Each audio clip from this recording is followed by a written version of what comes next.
UK-based consultant audiologist and clinical ear care specialist.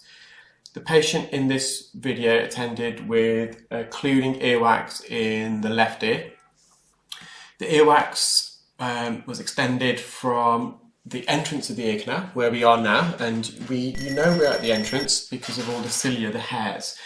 So the outer third of the ear canal is where the hair follicles are located. And this wax extends all the way to the ear canal, so through the bony part of the ear canal, which is the inner 2/3, to the eardrum, which is approximately in its entirety about 3 centimeters in length. The consistency of the earwax is quite soft. It's almost like a clay type of consistency. This type of wax can be quite tricky to vacuum at times because it can block the tube, the Zollner suction probe. So what I'm trying to do here, I'm just trying to release the wax. The wax is also attached to the ear canal via skin adhesions. These skin adhesions act as double-sided sticky tape. They stick to the underside of the earwax but also to the surface of the ear canal.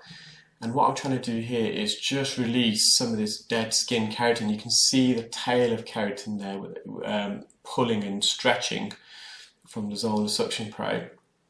We're working posteriorly, so at the back of the ear canal. There we are, you've got a better view there. So I've decided just to use the Jobson's horn now. So I'm just sliding the Jobson horn to the roof of the ear canal. Again, we are quite lateral still. You can see all the cilia, all the hair, so we know we're on the outer third. Just trying to get the Jobson horn inwards. Because we are on the cartilage portion of the ear canal, we're able to safely insert the Jobson horn against the cartilage, against the ear canal wall, because the cartilage portion of the ear canal is semi-sensitive, so we can apply some pressure, and it's also quite flexible, whereas the inner 2/3 of the ear canal is made up of a very thin lining of skin, almost 0.1 millimeters in thickness, directly on bone, and that's very sensitive if you come in contact with the bony part of the ear canal. The cartilage portion of the ear canal, you've got some muscle that sits on top of the cartilage and also some fatty tissue, and the skin that lines the cartilage portion of the ear canal is a lot thicker. It's about 1 millimeter in thickness. So the Jobson horn, I did manage to remove a section of the earwax, but because the wax is quite soft, the Jobson horn almost squashed the soft earwax like butter and spreading it at the base of the ear canal. So I've just tried to go back in with the Zollner suction probe here. You can see we've got a couple of chunks of wax out.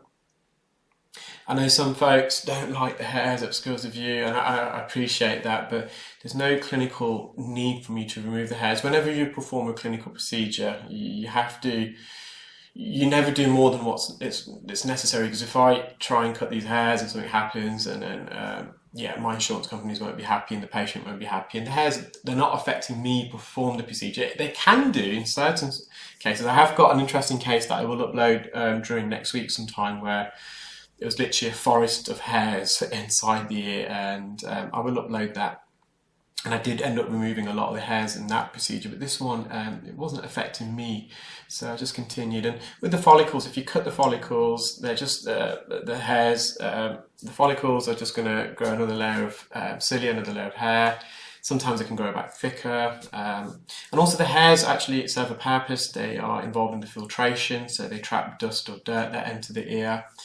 The hairs also allow for a substance called sebum to be secreted. So hair follicles, especially on the scalp, they're attached to sebaceous glands, and these sebaceous glands secrete an oily lipid substance full of alcohols, cholesterol, squalene, long chains of fatty acids, saturated, unsaturated chains of acids, and this sebum provides coats the ear canal, and it provides a film of protection against bacteria or fungus penetrating deep within the ear canal outer layer of skin. And by cutting these cilia, these hairs, you're not going to get this sebum substance being secreted by the sebaceous glands that then help protect the ear canal. This sebum secretion is also slightly acidic in pH, and the acidity also helps repel insects from entering the ear, and it also inhibits certain bacterial and fungal growth. So we put some olive oil into the ear just to soften this wax, as it was blocking the ulnar suction tube, and the wax wasn't coming out in big pieces. It was very sticky and tearing off in little pieces. So just put some olive oil, just soak the ear, and you can see it's a bit blurry in there. So I went towards the eardrum, realised it's a bit blurry, so I just decided to suction a bit more olive oil out and then go back in. So this piece of wax, it's impacted directly on the eardrum, so we have to be very gentle. And it's also embedded within the inferior recess. So the ear canal, near the eardrum, about 1/2 centimetre away, the ear canal narrows and widens, and we call that region an isthmus. And when it widens, it creates cavities and crevices and trenches and recesses where wax can get stuck. So we've got wax that's lodged in the inferior recess. The inferior is the bottom part of the eardrum, bottom part of the ear canal. So if you're looking at a compass south, and also the anterior recess. So the anterior recess in the left ear is, if you're comparing it to a compass, to the west, and you get wax that lodges in there. So just trying to take this off the eardrum.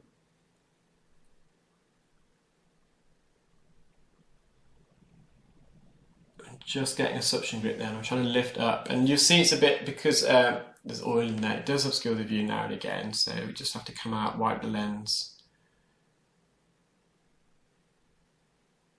There we are. So I've just managed to remove the plug of wax from the inferior recess, and it's just got trapped at the entrance, and just wriggling that through.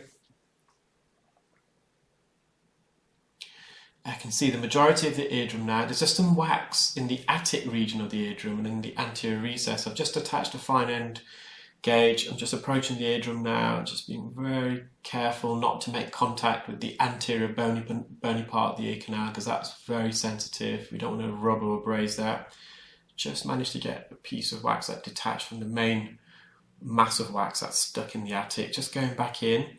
The patient has got a slightly retracted eardrum. When we go back in again, you'll see the top part of the eardrum where the hammer bone is. There's a little pocket, slightly retracted. The membrane is stretched around the top bone, the lateral process of the malleus. It's stretched around it. So that means the eardrum slightly sucked in, what we call retracted due to eustachian tube dysfunction. So there's negative middle ear pressure behind the eardrum, the middle ear, and that's likely to be due to a blocked eustachian tube. So the eustachian tube is a narrow orifice that connects the middle ear to the back of the nose and the nasal pharynx, and that regulates the air pressure. We want the air pressure behind the eardrum to be equal to the air pressure in the atmosphere, and that's where the eardrum is most mobile.